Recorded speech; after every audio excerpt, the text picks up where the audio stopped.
Where are you from originally? Westchester, New York. Westchester, New York. Did you have siblings? 2 older brothers, both significantly older than me. I was a surprise. But yeah, grew up in Westchester my whole life. Did the damage in New York City and Stamford, Connecticut. Had that whole the triangle of terror, if you will. Yep. But yeah, great place to grow up. Really small town. You know, everything there was like everyone knew your business. You know, at the time, I was just having this conversation with someone. At the time, it was kind of annoying because, you know, you couldn't get away with anything. You couldn't get away with anything. And everyone knew your business. Everyone knew you played sports. Everyone knew you just did what you did. Yeah. And parents, great parents, great childhood, you know, no like trauma or anything that was like a indication for why I drank and used the way I did. Yeah. I just loved it. You were definitely an athlete. So initially I wasn't. I had no, like all my friends grew up playing like youth leagues and stuff. I had no attention span. It's like really hard for me to sit still and not move. I know you've moved like 3 times already since I just set like that get microphone comfortable. up. I'm like, how do I get comfortable here? But yeah, I never could do that.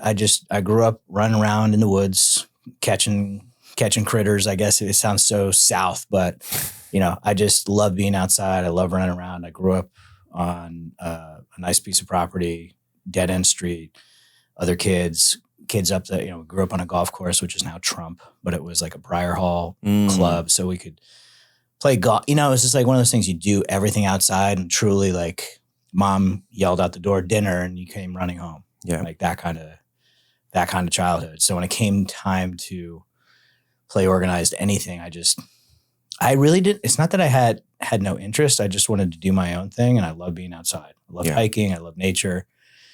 And then all my friends really started playing sports as like middle school started. I was like, I guess I have to play sports. You know, I found the gym. I thought the gym was cool. But if I wanted to hang out with my buddies, it was figure out how to play baseball and like sit still more or less. Right. And be part of a team. Yeah. That camaraderie. Yeah. Yeah. So that was like middle school into high school, and I played music. So I was like the band nerd that played. I grew up in a musical family. Like I sang, I played trumpet, drums, piano, took all those lessons. I say this, and I can't believe I'm admitting I went to band camp as a kid because Nice. I was good at that stuff. But it's also like everyone played sports. Yeah. So yeah, I found I love baseball. A small enough school where I could play football. I wasn't big, but played football. Just like your typical high school, you know, growing up, small public school, 70 kid graduation. And that was it. And then I was off and running to college in Pennsylvania and learning what not to do in life, starting to figure out what I liked, what I didn't like, you know, gave up music, gave up sports, really tapped into the whole fraternity life and that kind of camaraderie and brotherhood, which was cool. For about a semester or 2, traveled a bunch. I spoke language, so I traveled and studied abroad, which I thought was really cool and expanded some cool interactions and meeting some like different people from across the world. What countries did you go to? So I lived in Sevilla, in Spain. Traveled around, Europe for a little bit, and I also studied abroad in Cuernavaca, Mexico, which is like an hour and a half outside of like Mexico City. Yep. It was great. Live with a Spanish family. They only speak Spanish, and you are learning Spanish. That's crazy. You are taking classes in Spanish, writing in Spanish, speaking in Spanish, presenting in Spanish. And so Mexico was first, then it was Spain. Well, how did you end up going away to Mexico and then Spain? Because you had said the fraternity lasted 1 semester. Were your grades good? Or yeah, grades were good like that. But that whole like draw of like freshman year, you got like, who's your crew, right? Yeah. There's the football frat, the baseball frat. And I just like being friends with everybody. The identity. And just like, I found in the frat that like everybody that played sports like dropped out. There's still some athletes, but like it was people that were like high school players and they like doing other things. And, you know, drinking and drugging was a huge part of that. And even though I was still part of it until I graduated, I liked the aspect that I could travel, the opportunities to do that. And like, I was very fortunate too, like as part of a curriculum is, hey, go live in Mexico for 5 months. Or, hey, go live in, Spain for 5 months and have these cool experiences. And it's not like anything, like not that I was missing much in college, but it was a cool experience for me to go there. And I still remember some of those things, like celebrating my 21st birthday in Portugal, being, studying abroad, like going to these cool places that, train right away, I could drink and be silly somewhere else. Yeah. That was fun. So you come back from abroad, you continue going to school in Pennsylvania. Mm-hmm. What college was it, by the way? Gettysburg. Gettysburg. Okay. Yeah. And do you finish there or? Yep. Finished Gettysburg. Kind of did what everybody else did, graduated. And not that I had any business. They were giving jobs away essentially at that time. I worked for Mass Mutual. Like all my friends were going into finance and I'm like, oh, what do I do at 21? And ended up getting a job and moving to Maryland.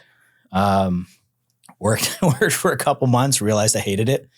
I had caddied over the summer, so I found like a local golf course and I started caddying there and then realized like, not that there's anything wrong with that. I don't want to caddy professionally, even though like had I done that, that would have been pretty cool because I'm a big golfer. And I just decided to go back to school. I went to grad school to get my degree in elementary education. I wanted to be a Spanish teacher, and then I got a taste of like when you become a Spanish teacher, you're drilling, you're teaching verbs, you're teaching the basics, you're not communicating. And I was like, oh man, 8 classes of this a day with newcomers. I was like, that just doesn't sound like a lot of fun. Yeah. So I just pursued elementary ed, which is like you teach everything. Yeah. And got my master's, taught all these different grades, learned what I liked, what age was like a good fit, like where the kids are still pretty cool. They haven't like really crossed over to being little shitheads yet, which is like 4th, 5th grade when they start to get like some ability to talk back, which I didn't mind because I was like a wild kid. But taught, got my degree. And then I went back for another master's in counseling and was like in the process of doing that. And had the opportunity to move to Florida to teach in a really cool private school and have my own classroom or co-teach with somebody else in a 4th grade setting and also coach baseball. And, 27 years old, that was like, man, this is awesome. And I was bartending and I had the double life, right?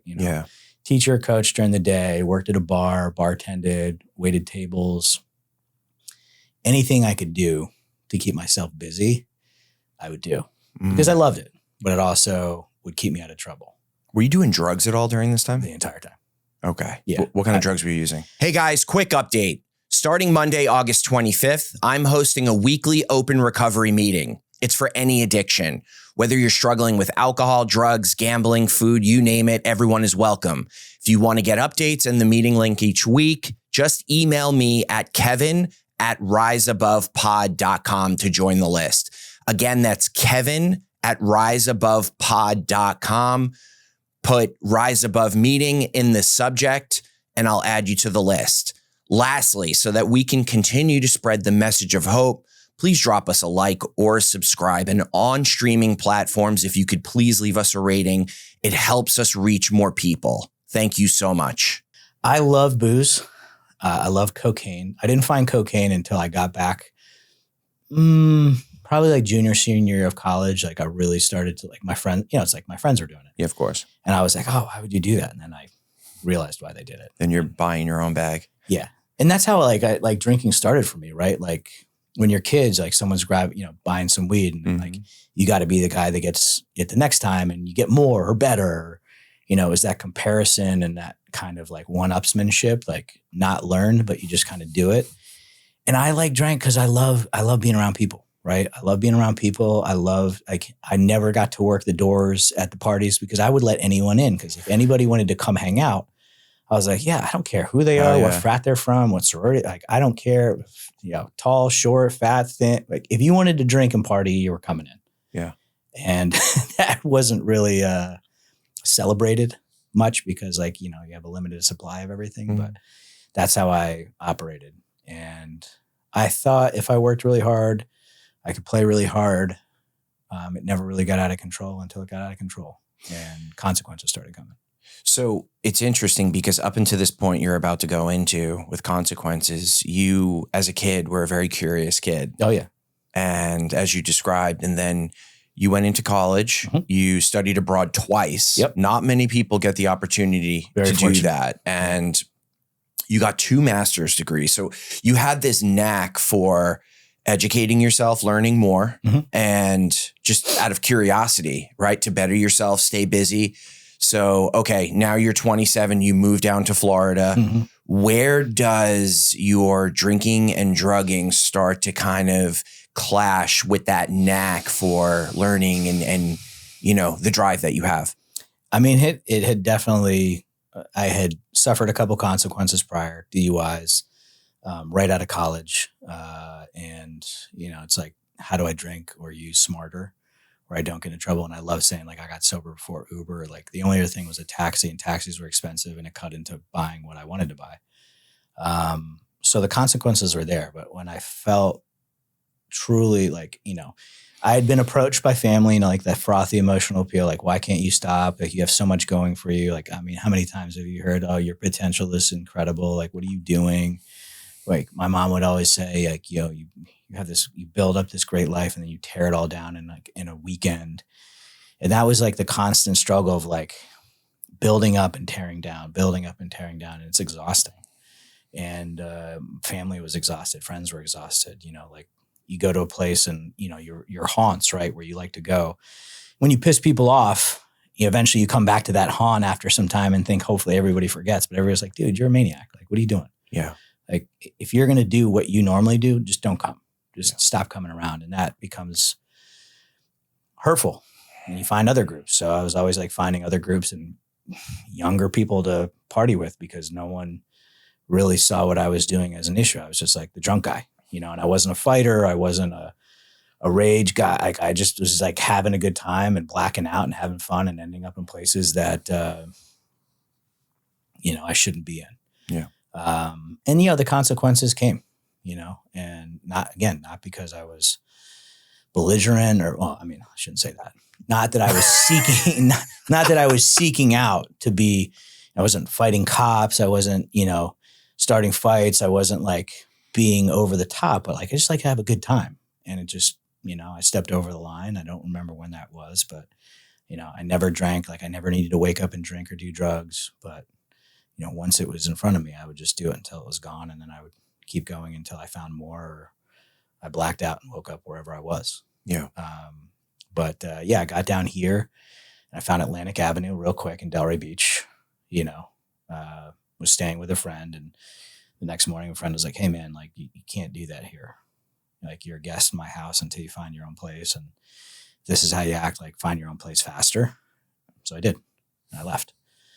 So that's what we do. We don't own up to what we're doing. We just find another place to go. It's everything else. It's not out drinking or drugging. Yeah. Change the scenery. It's that friend. Uh-huh. It's this. It's that job. If I just get that. My dad died. You drink you drink like I did. If you went through what I went through, all that drinking at things, right? And I didn't learn that till I got sober. But yeah, I continued to do what I would do, and I always knew the right people, so I would get out of things, and you know the right people, and I learned that very early on, like back in high school.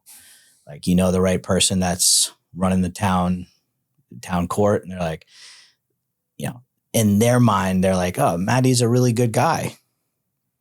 But they didn't know that I was like, you know, kind of a disaster, you know, and it was just like, you know, you're always good. You know, you coached my kid, or, you know, you did this and you did that. And like, oh man, we'll help you out. And I'm like, oh yeah, great. Thanks, man. I appreciate that. No ticket. Oh, no, nothing on the oh, great. Did you start seeing these people over and over again? Did it get like repetitive? I always remove myself. Oh. And I would go elsewhere until you like end up, I always say like you end up in a place where you're drinking by yourself, looking out the window, thinking someone's coming to get you, and no one wanted to come or have anything to do with me. And like, I even had like one situation where I got picked up in Connecticut. I had been out and about, and I was like, oh, let me just, you know, go to the restaurant. I was hanging out at the restaurant I worked at, and I ended up like passing out in the restaurant, and they closed. I had no idea I was there. So when I woke up, I set off all the alarms and the cops came, whatever. Right. And, you know, call the boss, and they're like, what are you doing? And I'm like, oh, you were in the booth. Like, I was like, yeah, I was just sleeping in the booth. It was like, it was closed. And I remember I got a ride home from like a local police officer, and she was like, "What do you do?" And I'm like, "Oh yeah, I'm a teacher." And she's like, and I remember things people said along the way, and they had every right to. But she was like, "I really hope my kid never has you as a teacher." Like my old principal, like, I'd come into school hungover one day for like teacher. It was like a teacher conference day. And I walked into school and I went like I was a kid. I went to the nurse's office and I laid down in the bed and like slept off. And then I was asked to go home. And I remember that the principal was my old football coach. Like, speaking of knowing people, and he's like, "Matt, I don't think this is for you." And it crushed me because I love teaching. I just was a raging alcoholic. And so like those things kept happening. And, even down here, like I got pulled over a couple times. I was wearing the school, coaching outfit or shorts. And they're like, "You work here?" I'm like, "Yep." And they're like, "I'm guessing if I arrested you, it would be really bad for your career." And I'm like, "Yeah." And they're like, and this is like the crazy thing. Like they were trying to help me. And they're like, "I'm going to leave for 10 minutes and you're going to leave your car here. And I hope someone comes and picks you up, because if you're back here when I come back in 10 minutes, I'm going to arrest you." And I was like, it scared me, but it didn't stop me. Mm. And my last drink, I went to a party, driving home. Yeah, I made the wrong turn in the wrong place. And fortunately, no one got hurt, but it was like the final one where,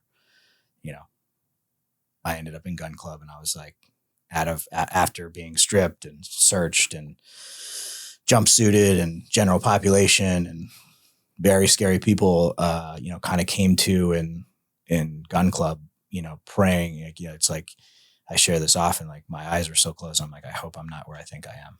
And I kind of came to, and I'm looking down, orange jumpsuit, dried snot and tears, because cried myself to sleep. I don't really remember much. And just kind of sat up, and I was like, I'm sick and tired of being sick and tired. I'm an alcoholic, and like, I don't know what the fuck I'm doing. And I want to say that's where everything changed. But like the judge was really, I say kind, but was really kind. And he's like, "It looks like you had enough." He's like, "Some people came here like trying to help you, and you apparently have people that care about you, and here you are." And he goes, "Based off what I'm looking at," as he was like flipping through my stuff, he's like, you're probably going to be a resident here with us if nothing changes. You're probably going to be a resident here regardless because of what I'm looking at, but we'll see." And I got out, called my brothers, people that I love very much, but had steamrolled. It's like a common saying, right? I steamrolled over them and disregarded their help, and they dropped everything and came and flew down here to help me out. And that was the beginning. And one of your former guests was a student's father, and he picked me up after I called him, and he took me to a meeting of Alcoholics Anonymous, and out in West Boca. And that was like my first real true, I'm going to listen to what you have to say. I'm not happy about being here. Mm. And I'd been to AA before. And I was like, man, fuck these people, man. I was so like, I am nothing like these people, because what I was hearing was like some real tragic stuff. And I was like, a couple consequences. And that was back in 2003. And you got sober. This is the time you went back was 2010. 2003, I went to like a couple meetings, because I was like, what happens? Like, what do people do that drive down the wrong way of 95 in DC? And I'm like, oh, and I went to a couple meetings, not because like I thought I was an alcoholic. It was because like, I was like, what is this all about? And I had been to therapy before that I had gone to myself, and I never talked about my drinking. I talked about how angry I was. And then when I got to AA, and I kind of like situated myself and met some people, I learned, and I had some people tell me some really stark truths about themselves. And they were like, the first dude that ever opened his mouth, introduced himself like in a meeting, and basically said like, "Oh, I remember when I was like you were a scared little boy." I'm 28 years old. No one's ever said that to my face. People had called me an alcoholic. People had been like, dude, what's your deal, man? And yeah, it was wild. Like I got exposed to the fellowship and people doing things for me, and I had no ability to reciprocate. Like I didn't understand what was going on. I didn't know what they wanted from me, and they kept saying, keep coming back, and this guy will pick you up, and this guy will bring you here. Do you want some pizza? We're gonna go. I didn't get it because, like, in my mind, I'm going to prison for 1 to 3 years because of my drinking. I can't teach anymore. I can't coach anymore. I'm dating this really cool girl that, like, I fucked that up. And yeah, I stuck around for about a month and then knew that there was some more serious issues that I needed to deal with. And I was very fortunate enough. A friend of mine that was sober I grew up with got me into a facility. I checked in for 30 days. Yeah. And I ended up staying for 90. And life changed. And that was 2010. That was May of 2010.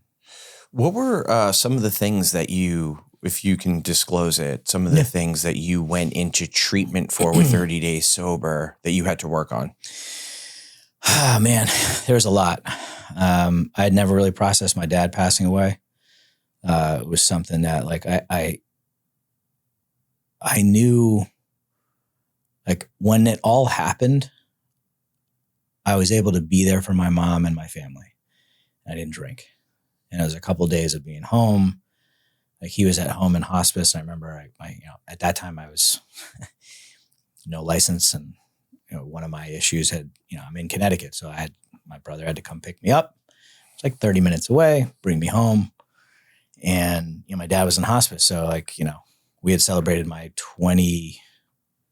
this is way back. Like, it was 2006. I think my father passed almost 20 years ago. And,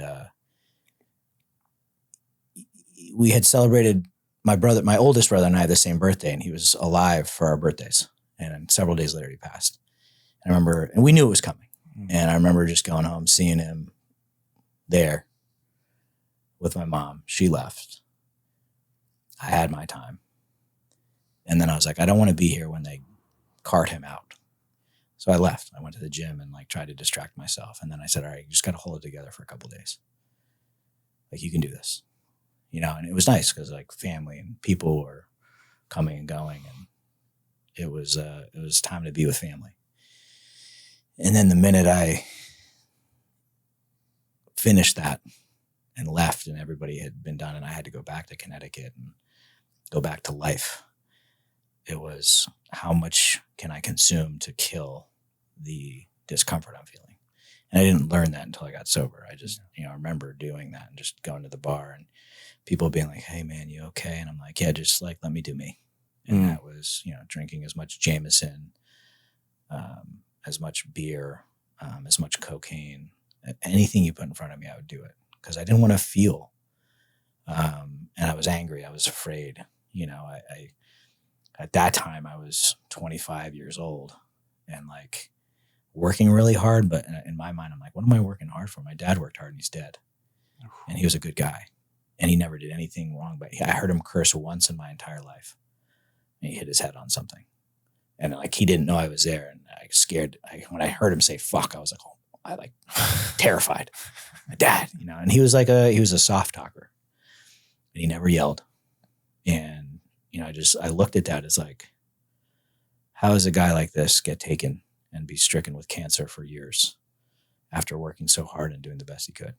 And yet here I am, a piece of shit, hurting people, working really hard, but just hurting people in the process. Yeah. So that was something I definitely had to deal with. When you went home to support your family, did you take on, when your father initially passed away, that carer's role more so, and then didn't really process the feelings? Then you leave and then you're just drinking to kind of fill that void. So you never process those feelings. Yeah. All this time later. I'm the youngest of three boys. So like, I was the one that was there for most of the kind of decline, just because I lived right around there. Yeah. And my other brothers, suitably, like, had their own life and kids, and, and I remember, even after, calling family and being like, hey, if you want to see my father before he dies, or please come soon, because you'll be able to say goodbye, because the next time you see him, it'll be his funeral. And that was a pretty tall order. And no one told me to do that, but like, that was something I was like, he was so close to so many people over the years. And, he's just like that guy in town that like would do anything charitable, worked, you know what I'm saying? So making those phone calls, being like, yeah, my dad's dying. So if you want to say goodbye to him and pay your respects before he dies, or just wait, just letting you know that like now's the time, and do it if you want. Yeah. So yeah, I mean, that was really tough for me. And, I compared myself to my brothers. They were like they went to Ivy League schools. They were athletes. They were very smart musicians, and all the things I learned how to do. But like at that time, I felt like I was succeeding. I wasn't succeeding, but I was good at drinking. Yeah. And treatment really helped me. I had a therapist that was like, looked through me, knew exactly who I was and what to say to me. And I didn't like a lot of it. Yeah. But she knew me, and, she had me do a lot of intensive work on myself. And I learned when I got there, my buddy that got me in, he's like, you're not here to make friends. You're not here to meet women. If any point in time you want to drink or drug, leave, because I'm going out on a limb to get you in here because you have nothing. And I'm basically helping you get in here. Like back in the day when they did scholarships, like you are devoid of finances. You are devoid of anything. Mm. And so if like, you're going to fuck this up, like do it the right way and just walk out. And I watched other people come and go over 90 days. Some people that were, when I got there were leaving, and then a month later they were back. Some of them, hearing like this person died out there. And I was like, wow, this is really serious. And I just kind of like, I don't want to say hunkered down, but like, whatever you told me to do, I did. Whatever you suggested to do for my sobriety, I did it. And that's kind of how I've operated ever since. Like the prayers I was taught, the books that I still read the same daily reflections every day. I still journal every day. I have 15 years of journals. Was it, it's crazy when I look back. And I remember when I went back to the classroom after my last DUI, kids were taking a test. I was so filled with like shame, embarrassment, fear, that I just started writing in a notebook. Because my kids were taking a test, and I'm like, I'm this guy that these kids look at like I'm a good guy. And I just felt like a sham. I felt like we always say like a fucking loser. That's what I felt like. And I felt like I couldn't talk to anybody about it. So I would just like write it down. And I look back I still have it. And I look back and it is dark. Yeah. And it is like, it's like I was at the point of like, I'm going to kill myself, because I didn't know any other solution at the time. And I was like, how would I even do that? Like, I'd never thought of that, but I was like, it would be better if I was not here permanently. Mm. And that's like, I thought that was a really good solution. Like, I was like, my mom won't have to worry about me. My brothers can just live their lives. I've already fucked over so many people. I've already hurt so many people. Like, I should just not be here. And thankfully, like, I didn't act on it. Mm. 2003 was your first meeting ever, 12-step meeting. Yeah. You had mentioned, let's call it, you were probably 22 at the time. Gaithersburg, Maryland. Okay. And then you get sober 2010. You start off by going to a meeting and you meet people and you dive right in. Yeah. Your mindset changed significantly over 7 years. Yeah. What was different in 2010 versus 2003? I had a lot more pain. All the things that I heard people say in 2003, I had either done or done worse. And I remember. The yets. Yeah. And like in 2003, I was like, it was like my first like true consequence of like being in just like a drunk tank. And like, I remember walking through the guys that, like the cops like showed me like, this is where you end up. And it was the guys that were in the cells that were there permanently. That'll never be me. Never be me. And, I'd heard so many things. I'd known people that had died from DUIs. I'd seen them in person. I've seen them and been like, how am I still here? And my middle brother, Chris, is a very spiritual, faith-based, Christ-following guy. And he always would say, it's like so universally funny how you ended up in South Florida. And we're exposed to, I played on a softball league. on Sundays. I just was playing with buddies. I had no idea all the guys were sober until like I came around and they're like, Matty, we've been waiting for you. But like, that was the cool part. Cause when I got sober and I started going around, like I knew guys that were already sober and that were sober from anywhere from 1 to 20 years and were very, very helpful and would pick me up or take me places and bring me to meetings and take me home and take me to get a slice of pizza or coffee or whatever. But I dove in, and I've been accused of being a little intense about things, and I'm very intense about my program because it saved my life. And I don't, I've been on the outside of the fellowship and the 12-step by choice, like, and just kind of life gets busy and I feel it.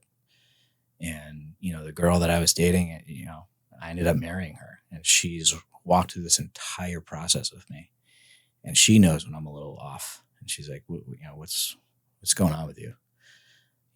And having the tools to know what to do and the people that I can call and run like those great ideas by or my thoughts by that hear me out. And I don't say tell me what to do, but like walk through it with me and maybe point out some things that I should be focusing on and not focusing on. It's been really helpful. Yeah. And has changed my life. It's crazy that it's like 15 years later and, like life is still happening and there's challenges and created a business and friendships change and relationships change. There's a lot of people that aren't here permanently anymore that like, I remember that helped me a great deal that, decided to do some more research and it killed them. Some people that helped me a great deal. We just don't talk anymore just because of life.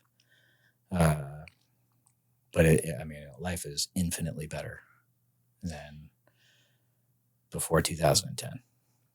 So I just want to jump back for 1 second. A lot of people, including myself, when it was time for me to get sober, the writing was on the wall. I was like, well, I can't go away. I can't get sober right now. Yeah. My job needs me. Who's going to get my mail? Who's going to get my mail? Who's going to pay my bills? Yeah. I have this very important life. And then I ended up going away and realized that none of that shit matters. You were in a pretty unique situation. Well, not for most, but unique compared to me. You lost your job. You were a teacher. What happened after that? So you got 30 days sober, you go away to rehab at 30 days sober, or you're like, well, I got to find a job. I need to start making money. Where were you at? And did you kind of just let things go for the time being? Yeah, I let things go. It was the first time I didn't try to control anything. And during summer, certain schools, like most private schools hire in March or April. So I had already given away my teaching position when this all went down. Not that they would have brought me back anyway. And it would have cost them more trouble to find a teacher and not just have me finish the month. And everybody knew. And like, I can't imagine what the headmaster and the other people had to put up with being like, we're keeping this guy. Like, this is the best we can do. But I remember going into like applying to a couple of teaching jobs or just like substitutes, and the principal just like sitting like, yeah, you sound like a really great guy. My problem is that you are an alcoholic and an addict, and everybody knows. And I'm like, yeah, no, that's great. I'm admitting it. I'm finally an alcoholic and an addict. Like I'm okay saying that now. And they're like, yeah, that's great. We just can't hire you, in the nicest way. And I started, I met somebody in treatment that was in the food service business, and I was pretty handy in the kitchen. So I started making food for them. And then one of my former students' dads hired me to work in their office for a little bit. And then one of my then girlfriend, now wife's family friends hired me in their office to do some stuff. And in that job is when it's like they basically gave me a job to assist anybody in the office. And I was busy, but when I wasn't. It's like, hey, Matt, here's this. You have 5 days to figure this out. You figure something out in 2 days, and then it's like, well, all right, what do you want me to do for the next 3 days? They're like, just sit here until someone needs you. And I'm like, okay. But I was hustling, man. I was out there. I was riding a bike. I was biking. Certain families still, they're like, hey, man, everybody messes up. I was tutoring some kids after school. I was training some kids. I was going to a baseball field, pitching batting practice, hitting, whatever I could. And like, people were like, well, what do you want? I was just happy to be doing something. And I'm like, I don't know. It's like $20. Like, bring your kid. I'll like, infield, outfield, whatever you want, just to make money. And yeah, just biked around, rode buses, ran. We invested in a little bike rack for my Chelsea's car, and I would throw them, she would drop me off and be like, if you need me to come get you, if not, I'll see you when you bike back to Boynton, and like, that's what I did, and that's kind of like how I started over, and then got introduced to some guys that were starting a gym in Delray, and they took a risk on me, and they're like, yeah, you want to work here? You got the 5:30 a.m. class. And I'm like, done, take it, whatever.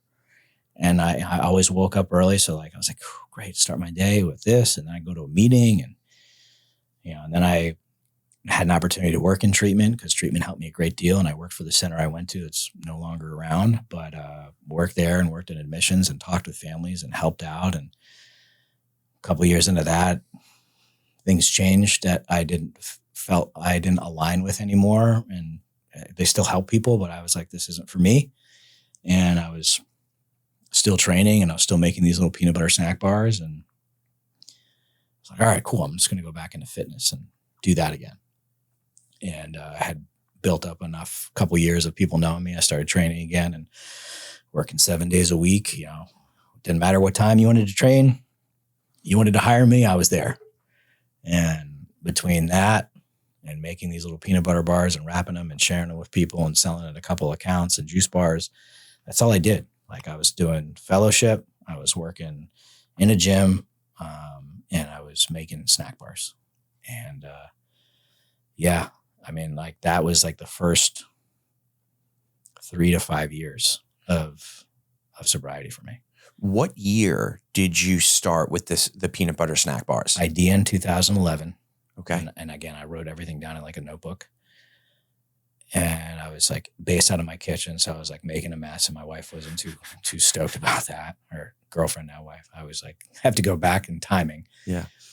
And then I was like, I want this to be like legit. And I called a buddy who owned a kitchen, and he's like, you can rent the space at this time when my guys aren't there. So I started renting a space so it could be more professional. And I just learned as I went. Like, I had no clue what I was doing. I was not a business guy. Like, I knew how to sell stuff. Like, I grew up on a golf course. I would clean up golf balls and sell them back to the golfers. Like, to make money to go to the town pool. Like, I would cut grass. I would wash cars. Like, my father instilled that in me. He's like, work hard, get paid. Like, and just do that. And I did a lot of that. And yeah, it became, a couple, like 2 years into it, I had a friend who was a lawyer. He's like, what are you doing with like what's going on with this? And I'm like, yeah, I don't know. It's just like, there's money in this account, and I write everything down in this book. And he's like, is it a business? I'm like, no. He's like, what are you doing? And I'm like, I don't know what I'm doing, dude. And he's like, okay. Had to create a business. And I created a business, and then I had to learn about taxes, and I owed a shit ton of money that I was not unaware of. I just had an account.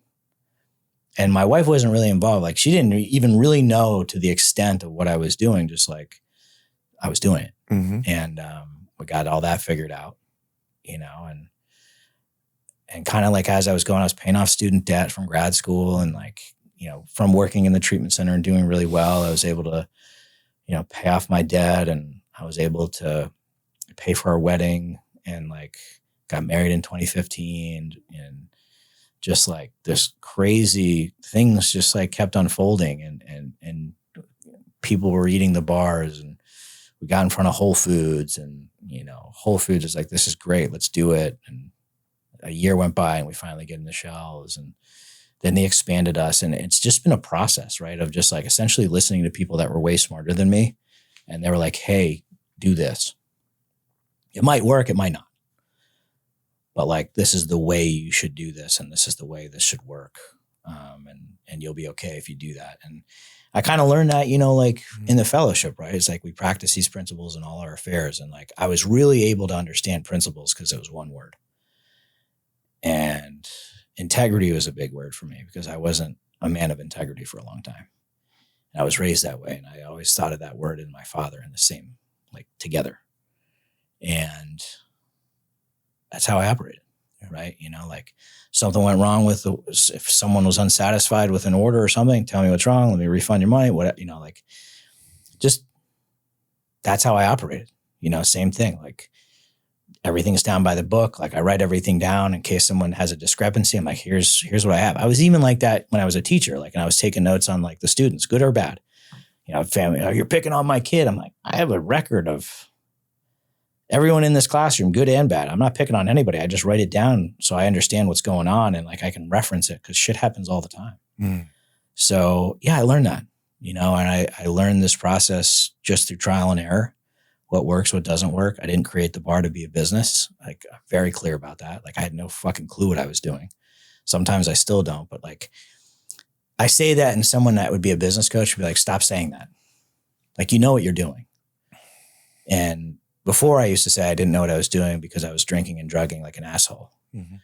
Like, even though deep down I knew what I was doing. And, you know, I feel like the FroPro and it was like a gift. Like it was a gift from God, and like, people would poke holes in it on a refrigerated snack bar. That's the stupidest thing I've ever heard of. I'm like, okay, like I'm still going to do it. You know, like it seems to be working. Yep. You know, and yeah, just like over the years, like, you know, opportunities presented itself, but I had to be ready. Like when I went to go open our first space in 2018, like guy was one of my mentors. I was like, yeah, dude, this is terrifying. He's like, man, you should have done that 2 years ago. I'm like, why didn't you tell me that? He goes, because you weren't ready. He goes, you're ready now. He goes, and it's going to be a big bite. And it was a lot of money down. It was like, I had to go to somebody and, hey, can I borrow this? And this is what I'm doing. And this is where I'm at. And here are my numbers. And yeah, I'll pay you back, you know, paid him back in a year. And I was like, oh, wow. And then it's like, how do you grow something? How do you scale something? And I had to learn how to do that. And we're still trying. Yeah. You know, and all the while still maintaining my focus on being at meetings, helping other guys, being of service, showing up. And that sometimes could get me into trouble because I love showing up and like I can't be everywhere all the time. And, you know, I had my current sponsor, if I say that here, you know, at one point was like, hey, I need you to do less. You never hear a sponsor say that. Yeah. He goes, I need you to do less. He goes, you got a full life. You're married. You have several businesses. You're helping a lot of guys, but you're also taking away from all the other things.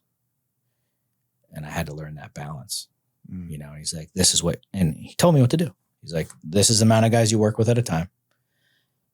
Everything else, you've got a pretty good handle of it. He's like, do what you can. He's like, you, and I burnt out in sobriety, like exhausted myself, you know, and trying to do everything because I want to, because it was given to me.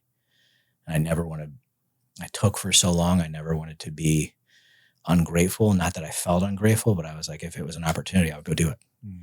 And sometimes at the risk of, you know, maybe taking away from somebody else that needed my time, whether it was my wife or a friend or a family member, because I thought I'm supposed to do this. Yeah. You know, and I was really intense about it. Yeah. But, you know, life's pretty good. You mentioned before that life got busy and you didn't step away, but it sounded like you were saying the 12 steps, the program kind of came second or third in your life. I'm a true believer that if we don't have recovery first, we can't do any of those other things. Yeah. What happened during that time where your life got busy and meetings and whatnot, your recovery kind of took the backseat? It wasn't like a big chunk of time. It would just be like a couple of days would go by. And it wasn't like, I wasn't like, fuck going to meetings or like saying no just to say no. It's just like life got busy and, you know, either traveling traveling was happening again. And I love traveling and going to other states and other meetings and like meeting people. But a couple of days would go by, you know, I'd still be doing my like reflections in the morning, but it would be like quick. My prayers are quick. And I'm not saying like you know, I'm always connected. I try to be. Sometimes it's like a couple words. Sometimes it's sometimes it's like 5, 10, 15 minutes of like, just sometimes speaking out, sometimes just kneeling and sitting, like just there, cause like my mind, I wake up some days, my mind is racing and I'm thinking about, oh man, I should have said this. This is this conversation didn't go the way I wanted. And it could have been a conversation from like 10 years ago. And I still think about it, and like letting go of these things. So I know a lot of people struggled with COVID and not being around people. I love being around people. So that was tough. Like the Zoom thing wasn't really for me. And that was one of the first times, like when they, thankfully Florida was like the Wild West and opened up more pretty rapidly rather than some of the other states. But yeah, I found myself like depressed and like, like I love being home. I love being with my wife. And like, I look back and like I remember my oldest brother always be like, enjoy it while it lasts, man, because like the world will open up again and shit will get back to normal or whatever you want to call normal. And yeah, I just wasn't in it. I felt like the energy, like I just felt like out of it. And it's a scary place to be. Like I didn't want to drink or drug, but I was just like, it's like emotionally, I was like, I'm going to go stir the pot over here. And I'm going to go start a fire and sit back and watch other people get just pissed. Like, what's that about? And it's not, and I say that, not that I'm proud of it, but it's like, that's like, those are my actions. Yeah. Everybody's intentionally picked a fight, like thinking like they're in the right, but it's like, what's the point? It's exhausting. Right. I have a buddy right now that's one of us and he's losing his wife to cancer. And they're young, 2 kids. And I'm watching this guy. I love people watching, not in a creepy way. Sometimes in a creepy way. But I love to see how people operate. And he's operating from a place of faith, fear, but faith because she's faithful that, she's like, I'm scared, but this is my time. This is God's plan. And I'm like, thinking in my head, I'm like, whew. And he sent me this video, and it's basically like the guy was sharing. Everybody should go, and I always say everybody should go work in the service industry in a restaurant for at least a month or 2, just to see what it's like to interact with people when it comes to food. Get a really good taste of what like people are like when they want food and you stand in the way of that or provide them with a good experience.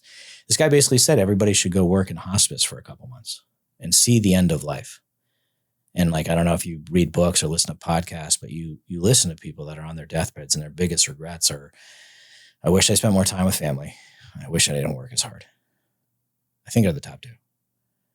And his video that he sent me, the guy was basically saying, he's like, you understand what like life is truly about at the end of life when you're there. And like, hopefully I'm aware at that time, but it's like we spend so much time worrying about all this bullshit or not getting a call back or not being invited or why isn't this person talking to me or what happened here? And it's like everybody's just trying to figure this shit out, right? And I struggle with that sometimes because like as a people pleaser, I usually want to get along with most people and I feel like I do, but when it doesn't, it's like I go right to what's wrong with me. And one of my biggest things over the years, and I've gone to like, I've done the seminars, I've done Tony Robbins, I've tried everything out there that people have done just because what can it hurt? Gary Vaynerchuk, I've done all these things. And I remember like 2.5 years in, I went to one of those things. And as a sober man, I was feeling good about myself. And during the Dickens process, I was bent over, hysterically wailing, crying as hard as possible because I don't think I'm enough. And I just went to the Date with Destiny at the end of last year.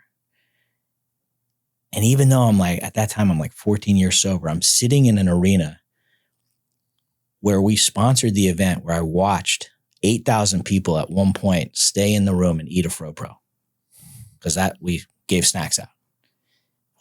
Wild experience to be watching that and like meeting Tony and just being there.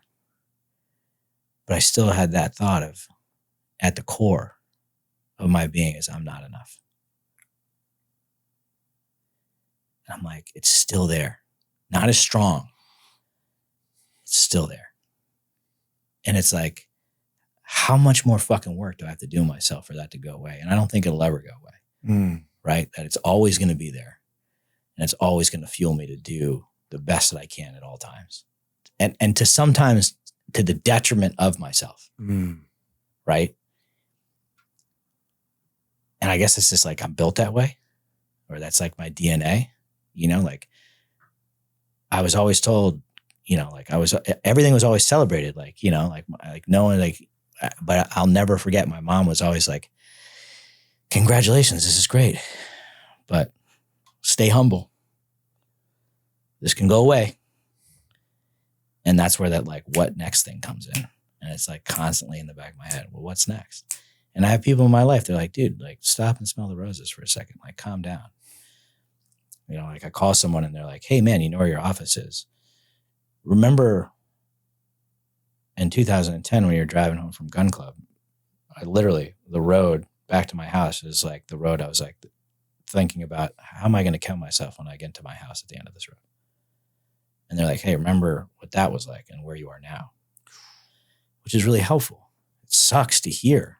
Yeah. But it's like that, I'm never enough. And it's like going through those mantras and like whatever people feel about Tony or whatever, self-help, whatever the books that are out there, but like, it's true. It's like, I have to remind myself, I am bold, I am joyful, I am grateful, I am sober. The purpose of my love is to be, my life is to be most triumphant and serve God, my family, my community, and myself. I say those things. That was the last thing I came up with at that event as a part of like rewriting who you are and what you want to be. What are your values? What and they change, right? Like before you had a kid, I'm sure, being a dad wasn't like too high on your priority list, and then you became a dad, right? And like, well, this is really important. This is really fucking important. And family is really important. My daughter is really important. So like these things that have evolved that maybe once were important might not be as important, but they're still part of me. And at the core of that, like I said, is like, am I going to be enough for it? Though that is the alcoholic thinking. Oh yeah. The voice is always there. Depending on the work that you're doing on yourself, right? If I'm in the middle of the program, that voice, it could be a fleeting thought at times. And removing myself from a situation, and some of the tools that I've learned in sobriety, serenity prayer, meditation, just stepping away, reading Jesus Calling, right? Turning it over, turning your will over. You talked about your friend who has the faith. He's turning that fear into faith. It's wild. It's exactly what he's doing. Yeah. And it's crazy because that is probably one of the worst situations you could be in. Your wife is potentially dying from cancer. She doesn't have much time left. And then there's, someone else crying about a breakup. Yeah. Right. And it puts things into perspective. And that's how the 12-step program works. Yeah. Right. They can do it, what they've been through. That's why I love going to meetings. I remember when I first came into meetings, I'm like, I'm $100,000 in debt. The next guy's like, I'm $1 million in debt. And I'm like, oh, fuck. Yeah. Like, I better shut up and listen. Yep. And it's about relating to the feelings. And I kept an open mind once you talked about your bottom in 2010. My bottom in 2018 was insane. And I was willing because the pain had become great enough. And then I started to keep an open mind in meetings and started to take suggestions and started to identify with the feelings versus comparing myself. So do you want to give your company a shout out? Sure. Yeah, you can find us at FroPro Snacks on Instagram or FroPro.com or GoFroPro.com. Organic peanut butter snack bars, organic peanut butter, plant-based protein, gluten-free oats, honey, and cinnamon. If you're in Florida or the southeast states, you can find us at Whole Foods. We'd love for you to check our website out because it comes directly to us, and you'll either reach my wife, Chelsea, or myself, or our team, Emily, Danny, Rachel, Connor, Nick, Lucas. It's crazy, man. It's like it's a really cool thing. Like they're crushing it right now, so I can be here, and doing this, which like fills me up, So it's like I think having a great team is hugely important, just like, having a great fellowship. How many stores are you in today? Man, Roughly. A couple thousand. Across the U.S.? Yeah. Wow. Are you in all 50 states? Not yet. Okay. I'm working on it. Still, that's amazing. It's pretty crazy. Just because you came up with this idea. Yeah. So Florida is its own region. Mm-hmm. In the Southeast, we just got expanded to. We were hoping it took 3 years post COVID for it to happen. In Florida? No, in Southeast. the other states. Yeah. Got it. And we're still gunning for, the Northeast, the East Coast, the Midwest, the West Coast. Yep. Yeah. We're super grateful for all the, essentially the partners that we have, like the coffee houses, the juice bars, the acai bowls, like Three Natives, the Seed, people that have given us a chance, like when other people said no, and given us like some love and support and exposing us to their clients and customers. Of course. The coaching thing is great. I've learned a lot over the years with the companies I've worked for, and working with certain private practices has been awesome. Yeah. My wife, Chelsea, is amazing. She, I always say like she loved me when I couldn't love myself, and like taught me what it means to be, a person in a relationship, a husband, a friend, a caregiver, a supporter, An accountable partner, man. She is sassy. She is tough. She is loving. And like, I would not be here without her. It's amazing. I'm very, very clear about that. Like, she is an amazing human. Yeah. And, God puts people in your life, and, I've had a lot of those people in my life, but, she has been through and watched from the very bottom what has happened. And thankfully she's stuck by me, and we've stuck by each other. It's amazing. Well, Matt, I want to thank you for coming on. Thank you for having me, bro.